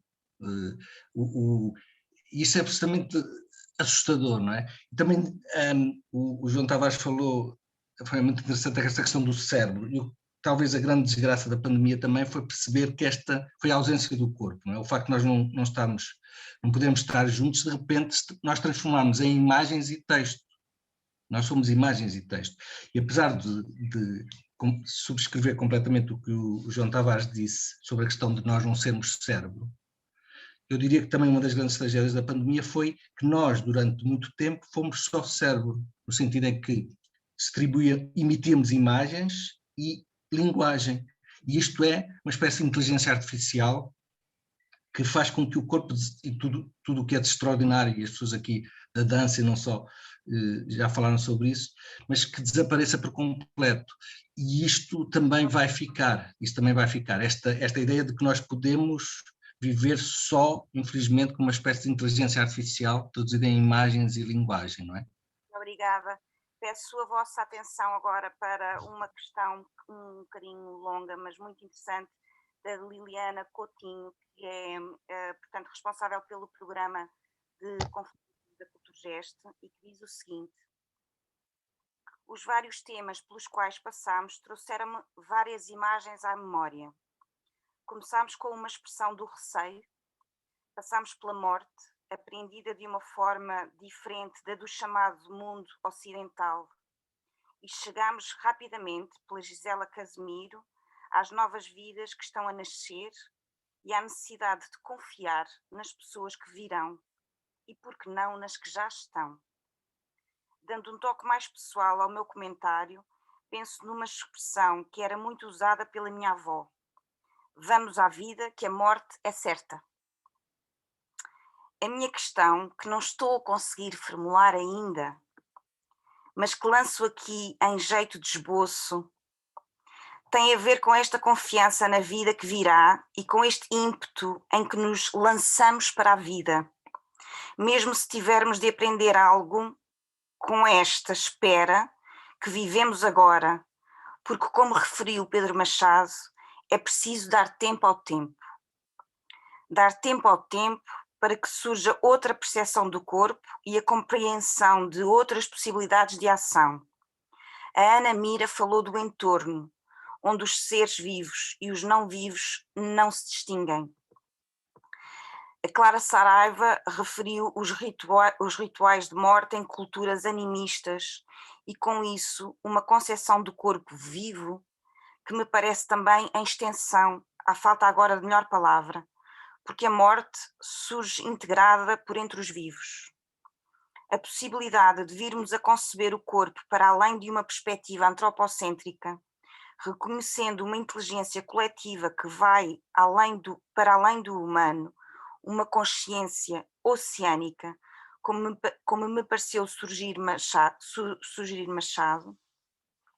parece ser transversal a estas outras perspectivas e trazem à luz um corpo não mecanicista, onde os limites se redefinem, por vezes batem, se reorganizam, onde a sua definição surge como uma expressão das relações com o tal entorno, onde nós, humanos, também vivemos, ou com a tal consciência atlântica.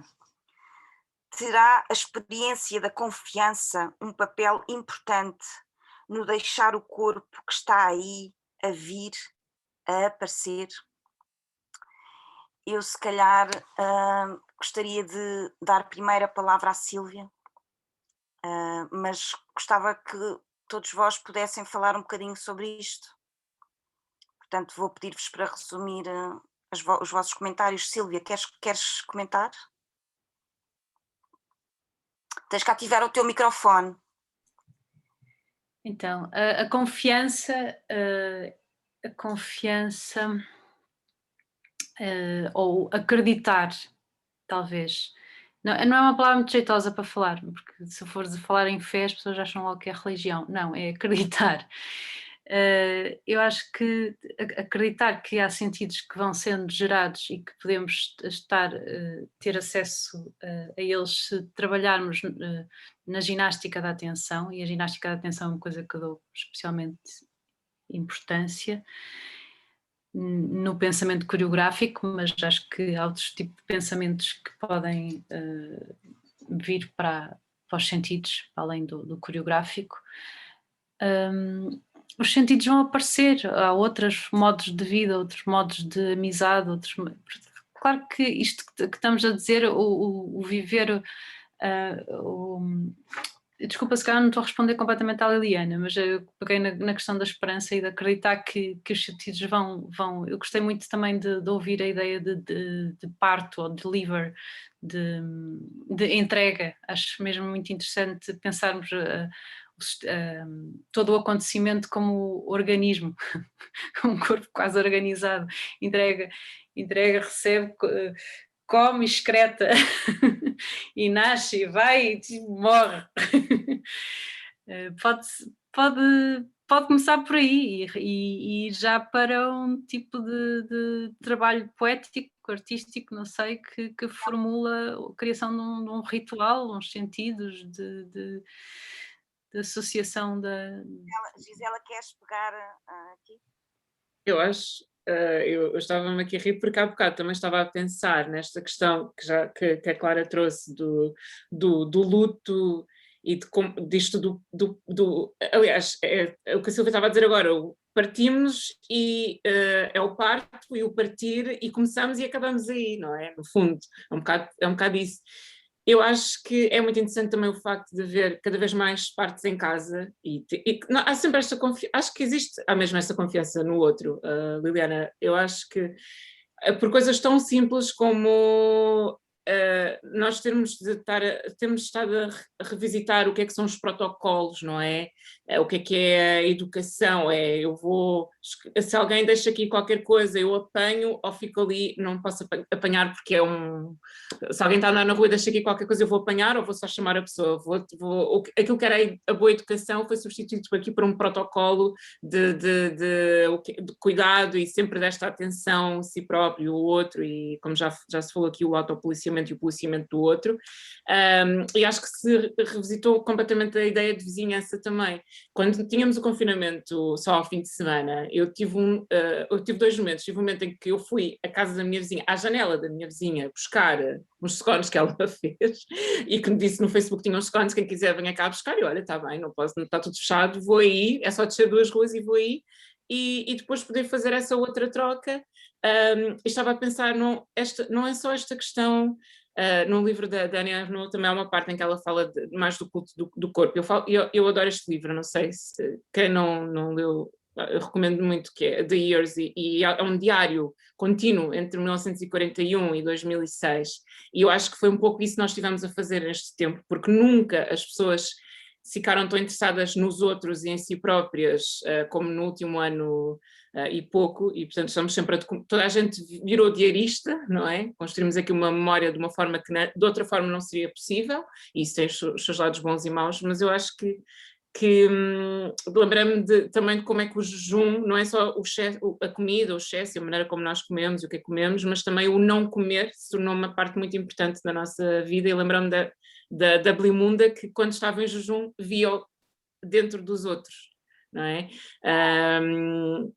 Eu estava-me a lembrar disso e pronto, eu não vou aqui alongar-me, mas eu queria só ler uma coisinha muito pequenininha e dedicar aqui também aos meus colegas oradores e pronto, e se quiserem partir a partir daí, mas que é do Goethe, das afinidades eletivas. Há aqui uma parte que me lembra muito disto que nós temos estado aqui a falar, eu não vou ler tudo, mas é página 194, 195, mas diz assim: existem muitos monumentos e sinais que aproximam de nós os ausentes e os mortos. Nenhum tem a importância do retrato. Conversar com o retrato de um ente querido, mesmo que aquele não se pareça com ele, tem um certo encanto, da mesma maneira que por vezes tem um certo encanto discutir com um amigo. Sentimos de uma maneira agradável que estamos a dois e que, no entanto, não há possibilidade de uma separação. Por vezes conversamos com uma pessoa presente como com um retrato. Ela não necessita de falar, de olhar para nós, de se ocupar de nós. Nós vemos-la, sentimos a nossa relação com ela e a nossa relação com ela pode tornar-se mesmo mais estreita sem que ela faça alguma coisa para tal, sem que de modo algum sinta que se comporta connosco como um retrato. Nunca estamos contentes com o retrato das pessoas que conhecemos. Por essa razão, sempre lamentei os retratistas. Depois... Sim. Mas por que levar as coisas tão rigidamente? Será que tudo o que fazemos é para a eternidade?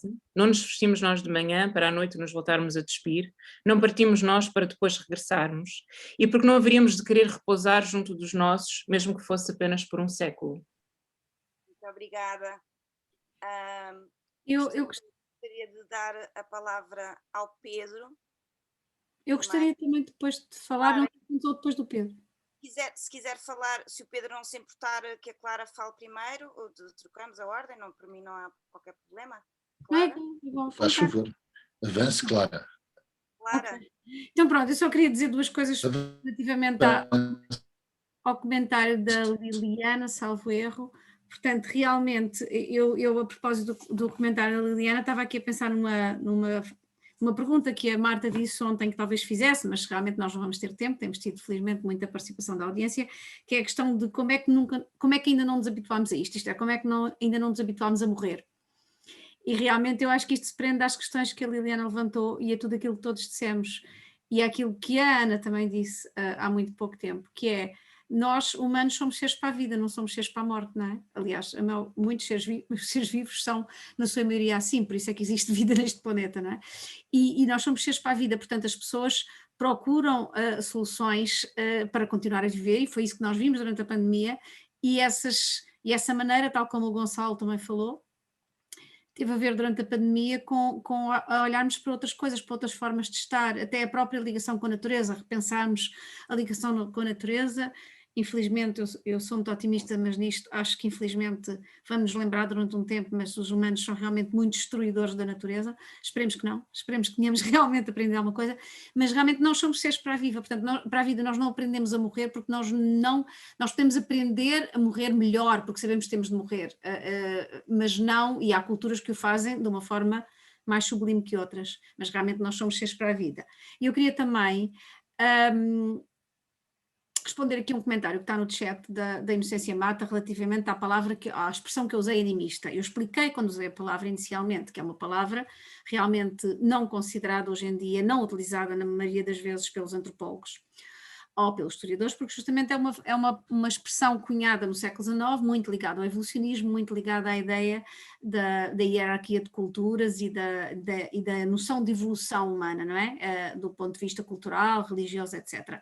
A razão porque eu a usei foi porque realmente é uma palavra que, se nós formos ver na sua origem latina, tem a ver com a alma, portanto, e eu usei apenas, e expliquei que talvez não tenha explicado com detalhe, não tive tempo para isso, mas eu queria usá-la não nesse sentido usado no século XIX, mas no sentido em que realmente a cultura de que eu falei, portanto a cultura papel, tem realmente esse lado fantástico de relação com a natureza de uma forma muito forte, e era aí que eu queria usar. Pronto, talvez não se deva usar essa palavra, visto que ela é tão contestada. Eu pessoalmente não vejo, se o conceito for explicado, aliás, ela é usada hoje em dia muito outra vez pelos arqueólogos, não com esse sentido do século XIX, mas com o sentido literal como eu usei. Portanto, essas culturas também, como a Sílvia há bocadinho referiu, que estão mais próximas da natureza do que nós no chamado mundo ocidental, talvez tenham realmente formas mais próximas de lidar com a noção do mundo, com a noção da natureza, com a noção da relação com a natureza, não é? Eu acho que têm.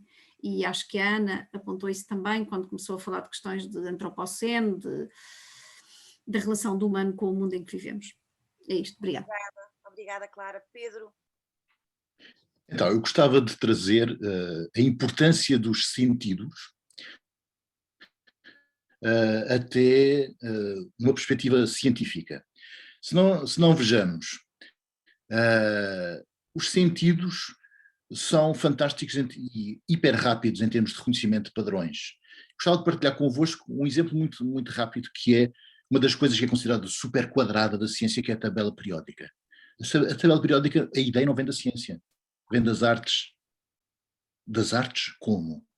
Bom, nós todos sabemos que, bem, existe um princípio dos vasos comunicantes na natureza, uma harmonia que perpassa nas várias formas, ou seja, o tecido do universo tem repetições, e por isso é que são tão importantes as pessoas que têm um sentido agudo de sensibilidade, os artistas, e essa reinterpretação que partilha connosco, nós ajudamos na ciência a aprender com eles, a ver, pois, aqui está mais uma harmonia fantástica e que no fundo muitas vezes vai redundar numa lei do universo. Então nós utilizamos 7 notas na música, apesar de haver os quartos de tom na música indiana, claro, mas usamos 4, como há milhões de cores, mas a luz, quando na sua liberdade se refrata, também em 7 notas, em 7 cores.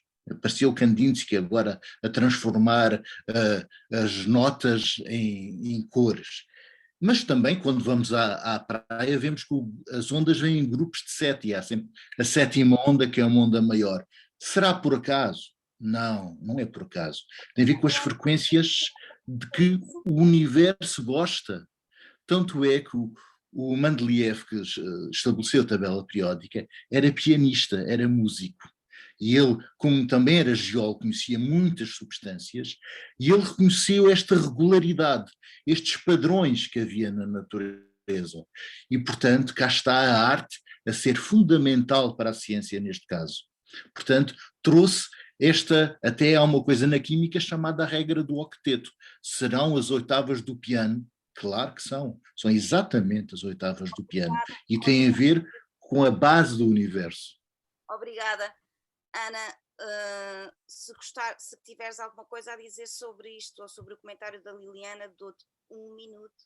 Sim, em relação ao comentário da Liliana, é só deixar a questão se este abrandamento, não é, que nos foi provocado, se não estará já a antecipar o que está por vir, no sentido, e pronto, estou consciente que este comentário que dei, todos vivemos isto de formas diferentes e houve uns que se puderam proteger mais do que outros, não é? Mas de alguma forma para todos, alguma coisa no curso e no modo como as coisas estavam a acontecer foi interrompida. Houve uma interrupção no curso das coisas e nessa interrupção, e que levou a um certo abrandamento de uma ou de outra forma, mais ou menos protegida, se não estará já alguma coisa a antecipar-se, se não estamos já a viver uma espécie de testemunho do que está por vir. Obrigada, Ana, muito obrigada. Vou terminar com um comentário da Joana Andrade, que diz: todos os corpos irão voltar a festejar encontros, todos os corpos, vivos e mortos, e todo o tipo de encontros. eu queria pedir desculpa ao público por perguntas eventualmente que possam ter ficado por responder. Queria agradecer a todos os convidados, muito sinceramente, a vossa presença. Agradecer muito à Culturgest por proporcionar encontros como este e dizer a todos que o Corpo por Vir, o projeto Corpo por Vir, que começou hoje, prossegue em setembro, com muitas atividades até dezembro. Podem consultar o site da Efabula, efabula.pt, para saber novidades. Muito obrigada a todos. Boa tarde. Obrigada.